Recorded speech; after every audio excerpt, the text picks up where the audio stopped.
What's going on, everybody? This is the Coach Phil podcast, and as always, I'm your host, Coach Phil. And allergies are still kicking my butt. I'm super nasally, super sniffly, so if you hear me sniffing a lot, I'm so sorry. But I can't keep putting it off. Allergies have just been worse and worse and worse, and if I don't do this now, I know I'm gonna get stuffy tomorrow and put it off, and I can't do that anymore. It's been a while, you know. Uh, I had a lot of tournaments to go to, and I went to one of my students' plays, and I had my own kids' obligations, on top of my own organization and camp, restock on product. A lot of stuff has been happening that I didn't have time to sit down and do this. So now that I have the opportunity, I want to dive in on the topic of respect. Respect, respect. I feel like respect nowadays is like it doesn't matter. Respect doesn't matter to a lot of people anymore. Like it's either they're gonna barge their way in anyways and just get what they want, whether they get the respect or not. And honestly, we can't live society like that.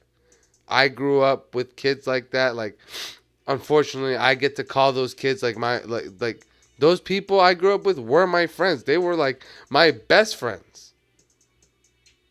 And to know that like they're not my friends anymore, it's for a reason.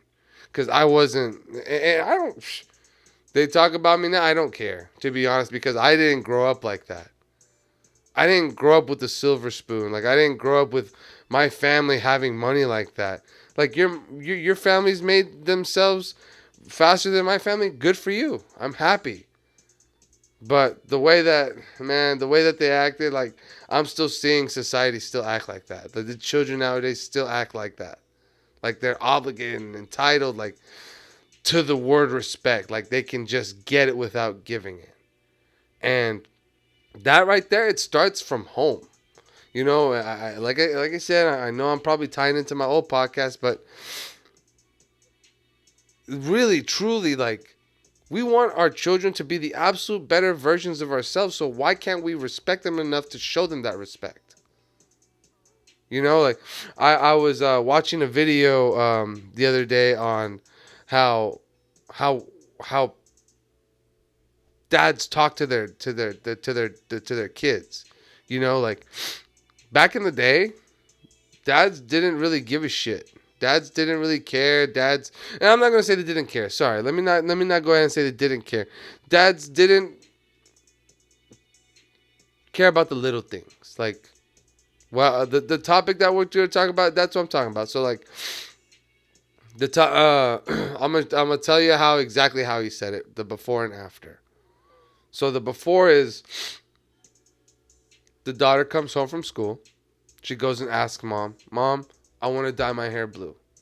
Mom thinks it's a great idea. Cool, but you have to ask your dad. She's hesitant. She doesn't want to because she feels like he's going to already say no. Okay, so she proceeds to go and speak to her father. Dad, I want to dye my hair blue. Can I dye my hair blue? No, why the hell would you want to do that? What made you think about that? Well, Becky dyed her hair blue and it looks really cool. Well, if Becky jumped off a bridge, would you jump off a bridge? Or what's another one? Oh, if Becky ate shit, would you eat shit? Like, dude, we can't keep talking to our kids like that. That's immediately dismissing, immediately shutting them out, immediately disrespecting them to their face. Basically saying like, you're going to make us. That's a stupid decision. What are you dumb? Like you're not her. You're you. So instead of going ahead and already dismissing it, he went ahead and showed said an after effect like, okay, Sally comes home from school, goes to Mom, I want to dye my hair blue. Mom goes, you still have to ask your dad. Okay, this Sally's different. This Sally goes and effortlessly goes and asks her father, Dad, I really want to dye my hair blue. Mom says I can, but she says I have to ask you. Now dad goes, instead of saying no, why would you do that? You become more curious. What makes you what brings you to that idea? What made you come up with that idea? Well, Becky dyed her hair blue and it looks really good on her. And instead of dismissing her and being disrespectful, saying, Oh, if Becky jumped off a bridge or blah, blah, blah. Well, can I see it? Let me see. Did you take a picture of it? Can I see what Becky's hair looks like? You're opening up the topic. You're opening up the subject. You're showing them that respect that, oh, okay, you're open to hearing me out, to hearing me talk, to letting me express myself. That way we create this comfortability with the parents, with our household. Like that way there's no hiding and no sneaking around and no deception, because the moment you start shutting kids off, that's when they start becoming like disobedient. And then they become disobedient and then you want to ground them. And then they want to be even more disobedient, and then you ground them and then take things away, and then they find ways to get those things and be sneaky, like, and it just becomes a toxic environment just out of just respect. And then you have kids saying, oh, I hate my parents, oh, I can't wait to move out, blah blah blah. Why do we gotta do that? Why do we gotta push our kids away? That's what we're doing. We're just basically pushing them away when really they just need us. They need they need our advice. They need our help. They need our reflections. They need our opinions. Why are we shutting them out by just dismissing them like that still? It's 2026 and I hear dads literally doing that shit. For what?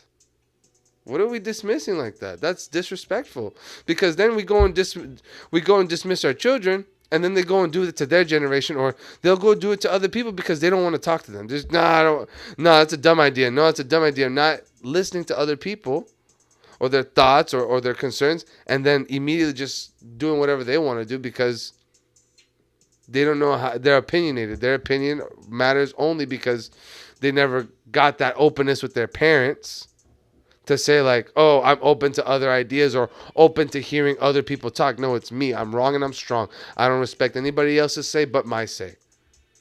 So is that respectful at all? No, that's kind of arrogant, to be honest. To have your kid like, no, it's my way or no way. No, you can't. They're like I get it. Like you want your kid to probably be a leader, but that's not a leader. That's a that's a selfish player, man. That's a person that just wants to not care about help or other people's opinion or seeing other ways to do things. It's just your way. No respect for anything else anybody else to say, because even if I say something, I'm going to get shut out. And it's an ongoing cycle. So you see it and like parents, like I get it, like work sucks and life sucks and bill sucks, but we can't project to our children. We show our children that we can't come to them, then they're going to go behind our backs and never really open up to us. And that's what we really want. We want our kids to talk to us.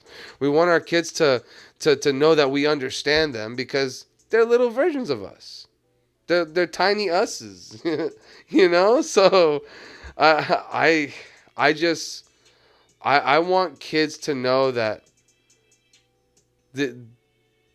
yes, your parents may come off as rude or but you guys gotta look at it too. Like, what happened? Like, did I do something wrong? No. Hey, mom, dad, like, be communicative. Don't always be dismissive. Like, if one time, like, you snap at your kid just because you had a bad day at work, boom, your kid now has an option to come to you and say like, hey, did I do something? Like, you kind of snapped at me. That openness. Because if you're snappy all the time, they're never going to speak to you. They're never going to wonder if they never did anything wrong. They're going to always think they did something wrong. They're never going to have that openness to come to you and be like, yo, so are you cool now? Like, because you kind of snapped at me earlier and I feel like you did it for no reason.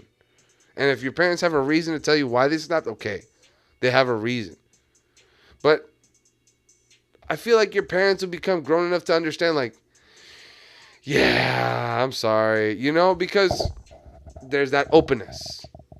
We start that openness. We show our kids that, yo, you guys can come to us for anything, and show them that we have that respect for them. Whether they want to come to us or not, we give them that option. We always leave that option open. So, yeah, I mean, respect at home and like the best version of ourselves. Like, I went to the movies the other day and I went to go see this cheesy Minecraft movie with my son because he really wanted to go see this movie.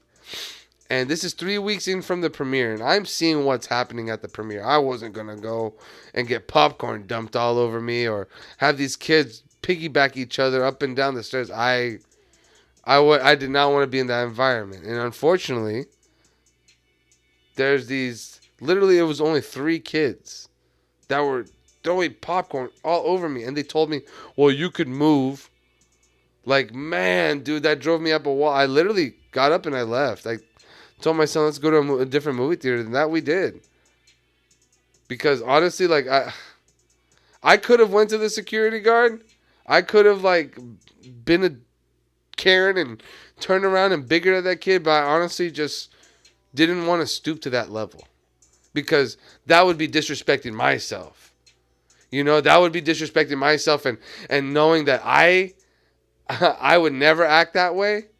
I would never show my son to act that way. Whoever your parents are, whoever taught you that it's okay to act like that, they need to teach you that's highly disrespectful. Because honestly, not only throwing popcorn on people is disrespectful, but destroying a whole theater room. Like, I want you guys to imagine a ball pit, right? A ball pit. Everybody knows what a ball pit looks like, but just popcorn. Everywhere. Everywhere. These kids were literally throwing it everywhere. So it's like, dude, you can't even disrespect. I mean, you can't even respect a place, more or less a person. Like, your parents literally dropped you off so you can act wild and start throwing popcorn and screaming chicken jockey. Like, dude, that was at premiere time. This is 3 weeks into the movie. You're late, dog. You can't be doing that. This is for all the old people that want to bring their kids and don't want to deal with that. But I didn't say all that. I just got up. I left. I did not want to deal with it over... sorry, Jack Black, but another Jack Black movie. I mean, he's funny. It was kind of funny listening to him talk and do classic Black Jack things. But, man, I just did not want to, like... It wasn't worth it. We ended up going to an AMC theater and watching it there. There were still some loud kids, but there were fortunately Karens there for me that got the security guard to do the job. So, yeah, I think respect it's super big that it starts at home. Back to like whenever I say like I grew up with kids like that, like just didn't respect the home, didn't even respect their own parents. I grew up with this one kid for a long time. And honestly, like, it was so long ago that it still baffles me that it happened. Like, it still baffles me that he still got what he wanted because he disrespected his mother.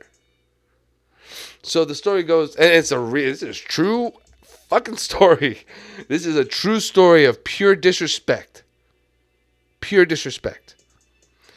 His sister got a passed down car, a Murano, his mother's car. And his sister was driving a PT Cruiser. A free car. PT Cruiser or not. Free car. Had 100 and something miles on it. Didn't even break 150,000 miles. It had good mileage on it. There was no dinks on the car. The only thing that it was like this pimp color purple, and that was about it. It was just a purple car. And when they announced that he was gonna get it, he flipped. Fuck no. Fuck that. Hell no. I would never be caught dead driving that shit. And give or take, I was driving a 94 Pathfinder. This was like a 2002, 2003 PT Cruiser. Still way newer anyways. He's bashing this car. Bashing it. Never ever. And then he goes, you know what kind of car I want? And if I'm not driving a G37 or a G37S, I'm not driving shit. Man, you hear how like hectic all that was? And then it got quiet? That's how awkward it was. It was just like his mom was just like it looked like she was embarrassed because of the way he was talking to her. And then guess what? 2 weeks later, he got a G37. Ain't that some shit? Right? Ain't that some shit? Like, people are going to say, oh, you're just a hater. No, I'm not. I literally watched that. His sister was there. His brother-in-law was there. His mom was there. His real dad was there. And him just acting a fool to gain a first car. But he wanted his first car to be something magnificent, spectacular, something that a grown person would be driving. Right? So it all came down to, like, damn, like, man, this is my friend. Like, I can't believe, like, growing up, that was my friend.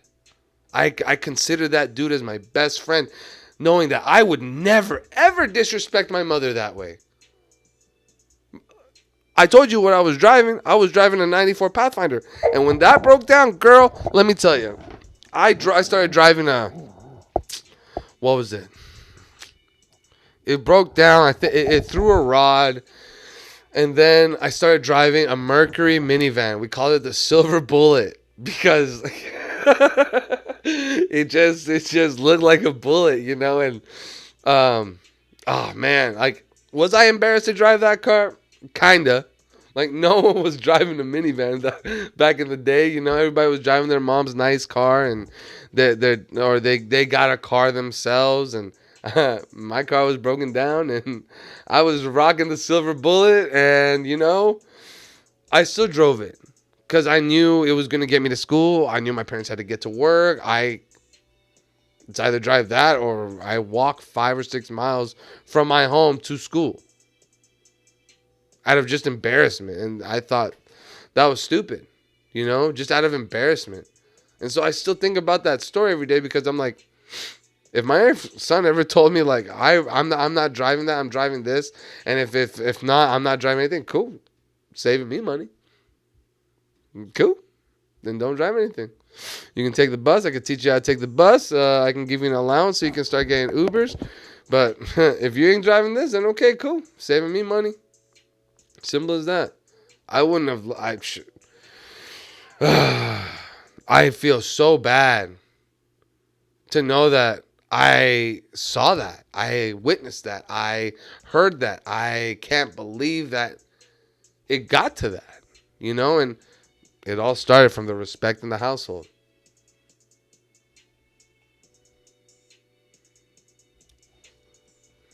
You know?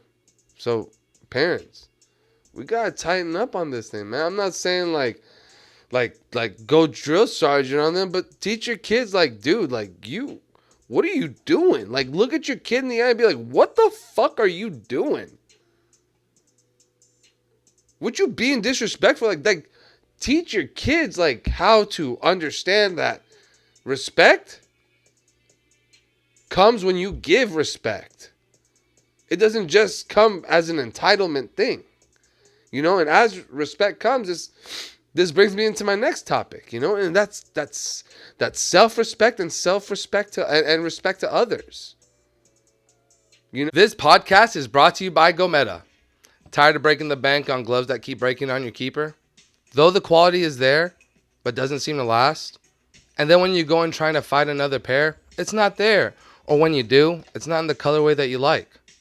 Why not try Gometa at gometagk.com, where you can find any cut that you want for $55.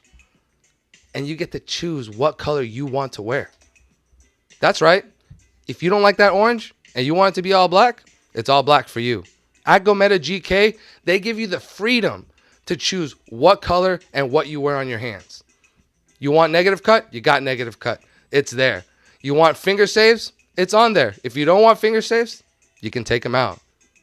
At gometagk.com, they give you the options of not only a handsome glove, but a durable glove with a thick latex grip and the comfort and secure feeling once you put that in your hands. Man, it's uncomparable. It's actually comparable to the $250 brand. But when you combine it with Coach Phil, it feels better than that. And as a goalkeeper, we know what that feels like, man. So give them a go at gometagk.com, where you can choose what you want to wear. You know, like, I believe, like, you can't start something like a friendship or a relationship knowing that you don't respect yourself. Because if you don't respect yourself and say like you're hurting yourself, and like say like you're like I guess like yeah, say you're a smoker. Like say you're a smoker, and you now are friends with a person that doesn't smoke, but you now get them hooked onto smoking because you're like, here, take a puff, here, take a puff, here, take a puff. Now they smoke themselves, right? I don't believe that like that wasn't respectful. You came in there knowing that you have vices and that you're not healthy, and you immediately latch onto somebody that is healthy and has something good going for themselves, just so now you can just go ahead and disrespect what they got going on. You respect their health. You disrespect what their beliefs in. What if they were telling you no? And they were like, and you were like, nah, quit being a bitch. Just take a hit. It's like the disrespect. Like you don't respect yourself, you're not gonna respect others. You won't respect your friend. You won't respect your significant other. You're just gonna disrespect them because you don't love yourself.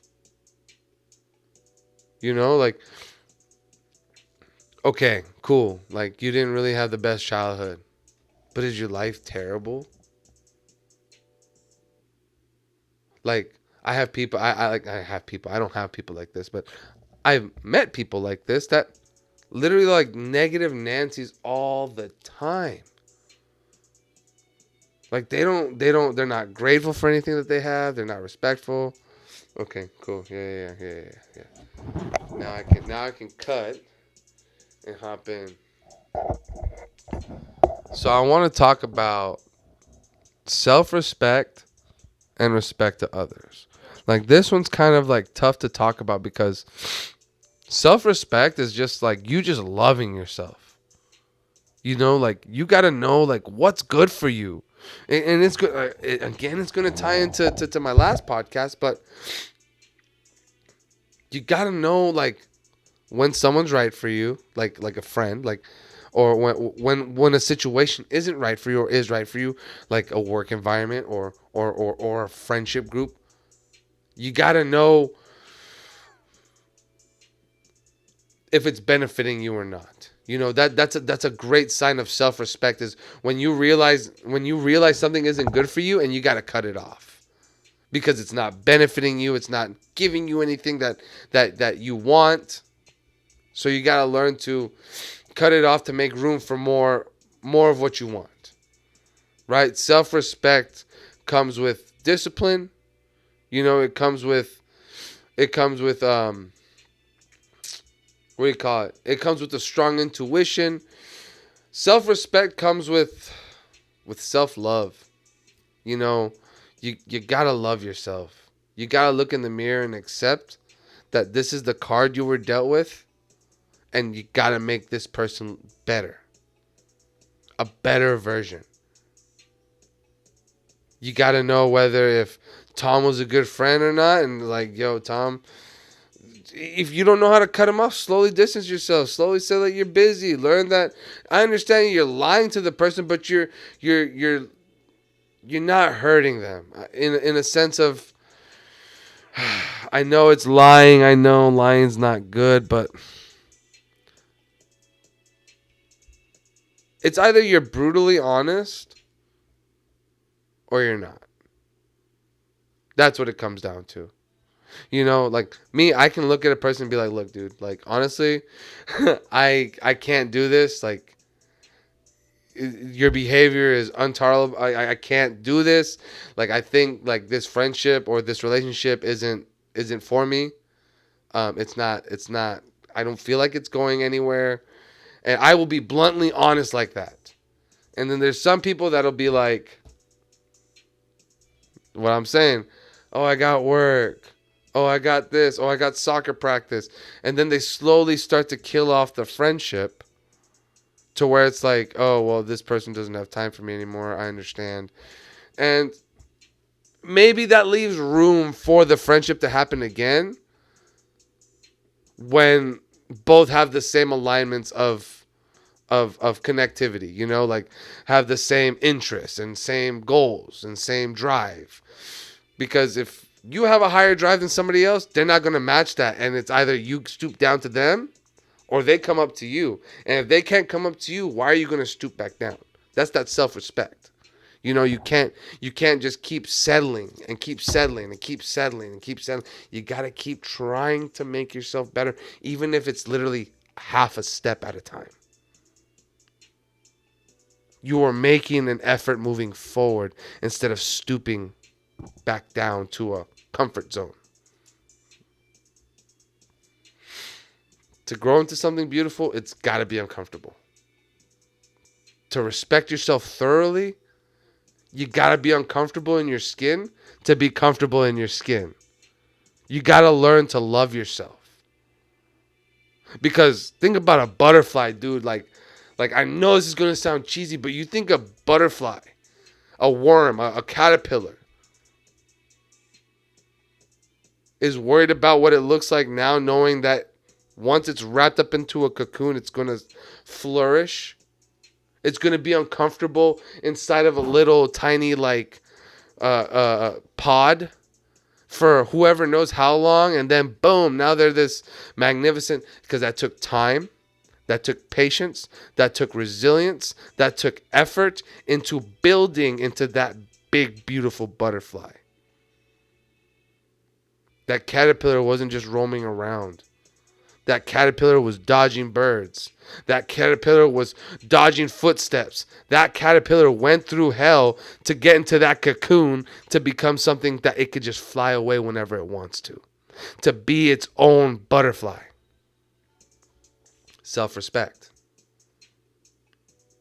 And then when we show ourselves that respect and that self-love, we can now infect other people with that love and show them that it's okay to be who you are. It's okay to be weird. It's okay to be comfortable in your flesh. It's okay to say the weird thing. You show that you are in comfort. You are pure you are showing pure comfortability in your own skin, in your own voice, in your own body, in your own mind. You are now going to project it to somebody else, because somebody's be like, well, if they don't care, they're my friend, and they look like they're so happy. Why am I not going to want to be like that? They are loving themselves. They are happy with themselves. They are never inflicting any pain, any negative thoughts on themselves. Now they want to know, what are we doing? This has nothing to do with religion. It has nothing to do with gender. It's just respect, self-love. I know it sounds easier, like it's easier said than done. And that I find very true. I find that very, very true. It took me a long time for me to come to myself to realize that I'm fucking dope.